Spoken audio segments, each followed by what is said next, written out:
Now, the GPD Win Max 2 with the HX370 is a pretty special and unique device because it offers so much versatility, and it's kind of something of a hybrid between a little laptop and something like a dedicated game player.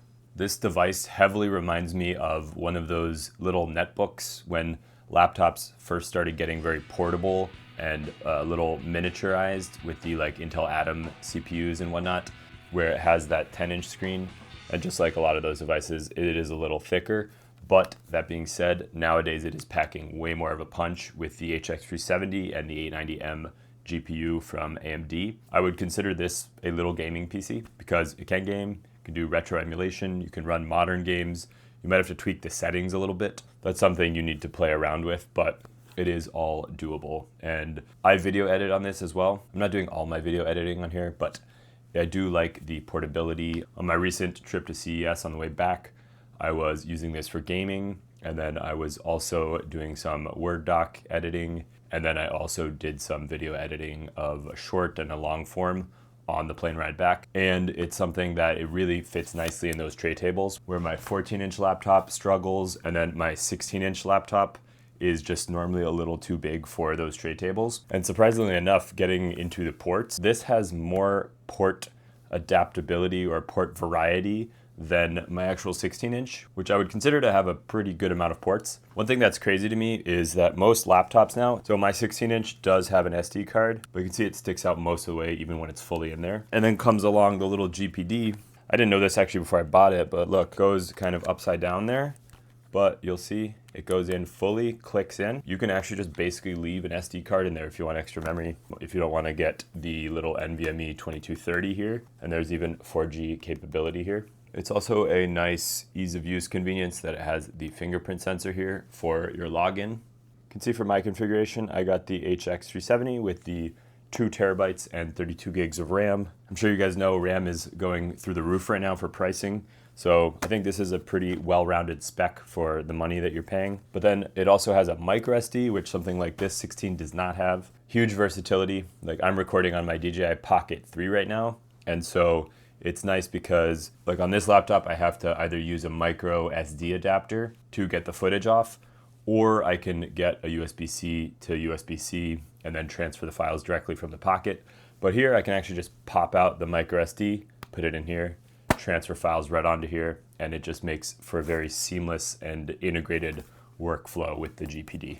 And then going to the other side, we have 2 USB legacy ports here. I believe it's a 3.2, and you do have a full-size HDMI, and then you do have a 3.5, as well as the shoulder buttons here and these 2 little back buttons. Now, one side note about the back buttons is if you're in the window settings, I think one of them is auto map to the snipping tool. That's something you can change. Sometimes if you're just holding the laptop here, you'll accidentally press it on the bottom. Unmapping that or changing the mapping is something I'd recommend doing.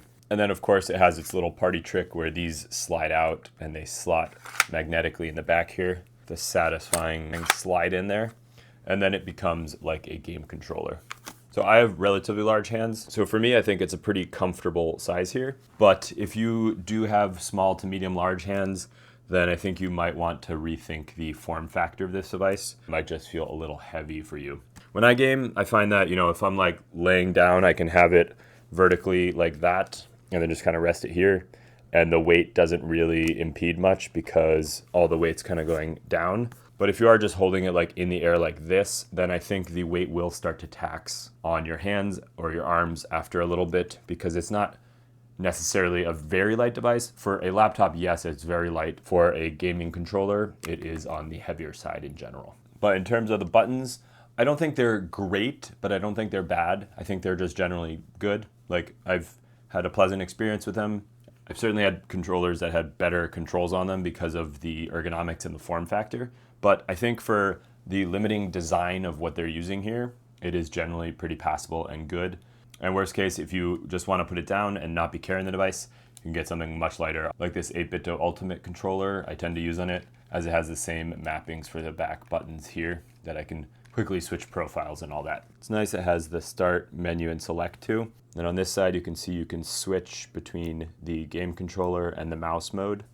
And then obviously your trackpad here is a little bit smaller. So I do end up almost always using a mouse on this, But one nice thing is that when it's kind of in your lap, because it's a small device, the screen is just closer to you. So it ends up being really easy to use touchscreen on the device. Feels pretty intuitive, so it's nice that it has that touchscreen. The HX370 does seem to be a relatively power efficient chip. It's not as good as the Panther Lake laptops that are just coming out, but the performance is relatively good with the iGPU. Even though the B390 is going to be better, we're just starting to see that launch now. It'll be interesting to see if GPD does update this with the HX470 or some of those new Panther Lake, the Core Ultra 9Xs that are coming out. With that being the stronger GPU now, perhaps they could switch this. But then again, I was at the booth at CES and things are really up in the air for the PC industry now for some of these smaller manufacturers because RAM prices are getting so high. So for those of you that might be thinking a 10-inch screen is a little bit too small for productivity, I totally get that.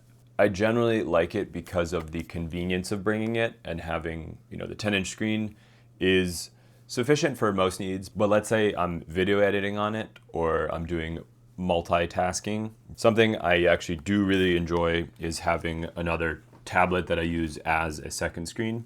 So this is actually also a 10-inch device. You can see it's a little bit wider form factor. I do run Spacedesk on this, and then I can have it just as a second monitor there. So when I have my mouse, the laptop, and then this, it's like a little tiny portable workstation, which I think is one of the coolest things about it. Because at CES, for example, I was using this alpaca bag, which I can fit the Osmo in the front here, but then it really only fits like maximum an 11 or 10-inch laptop.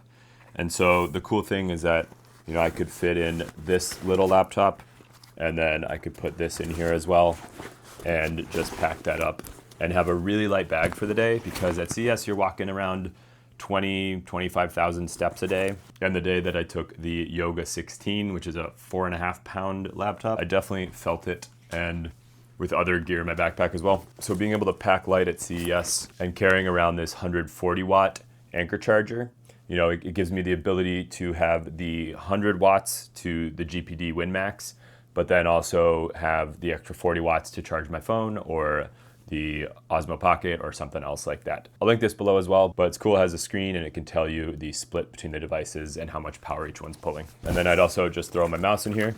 So yeah, I love this alpaca sling bag. It's really cool, very comfortable, and just has a lot of little features and knickknacks to it that make it very usable when I just want to travel light. And then for pricing of the GPD Win Max, I'll list all the accessories I've talked about in this video and the pricing for the 2025 version in the links below. And if you are appreciating this review, that is the best way to support the channel at no additional cost to you.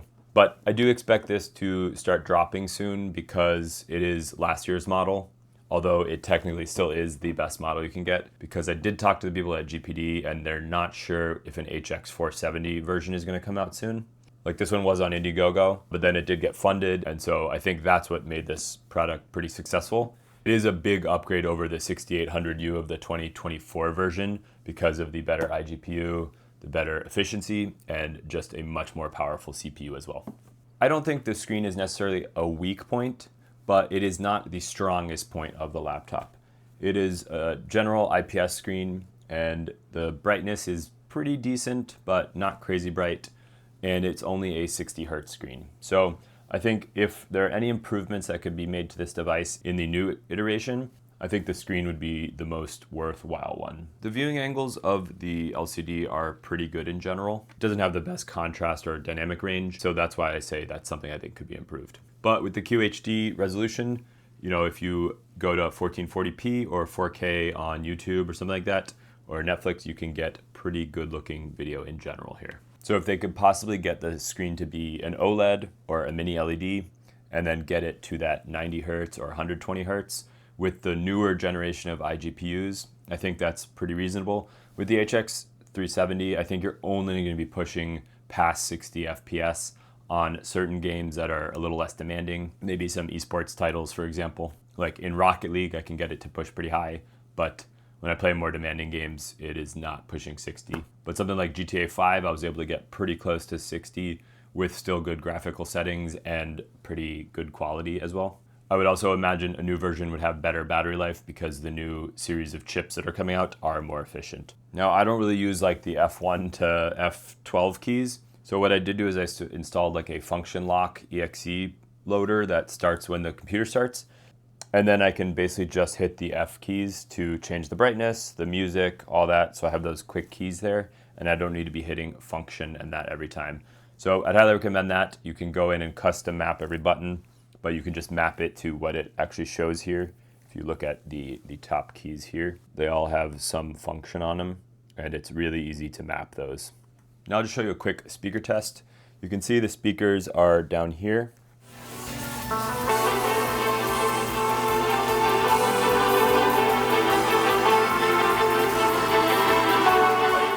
I'm not gonna say they're great, but for something this small, I think they're relatively passable. This is another point where I think they could either add more or add a little bit of lower end, but as you can imagine with a smaller device, it doesn't have a ton of bass. It is a little more tinny, but it does have a relatively good overall volume. And now we'll get into a webcam test. Obviously, the webcam being down here, it's not at a really great angle. So if you have, some form of a stand that you can put it on and then have it be a little higher, that will give you a little better angle on the actual webcam. Show you it's inclined like that. But anyways, it is a tough angle because the camera's not really adjustable. So like even lifted like this, it's looking low. And I do have relatively good lighting here, but you can see the quality, there's some graininess, and it's obviously not the best webcam. But like I mentioned, I don't think anyone should really be buying this for the webcam. But you can see with just a little bit of movement, I start to cut off my head, and now I'll go flat just so you guys can see. But obviously adjusting my screen angle is what changes that angle. But now you're really getting kind of like a chin down shot, and moving it like that just makes it worse, right? So anyways, that's the webcam. But I wouldn't really say you're buying this thing for the webcam. It's just more something that it has. I would always rather use an external webcam or the pocket and connect it here if I'm doing some form of a call. Now I'll do a really quick typing test. So you can just hear, I think the keyboard, you can kind of see the spacing. They're a little more narrow. In general, like I said, I have pretty large hands, and I find myself to have pretty good accuracy on here. You'll see in the typing test. I don't do a crazy amount of note taking on here, but sometimes I'll write scripts, I'll write little lists, and I'll reply to emails on here. Anyways, I hope that gave you a good comprehensive overview of my 1-year experience with the GPD Win Max.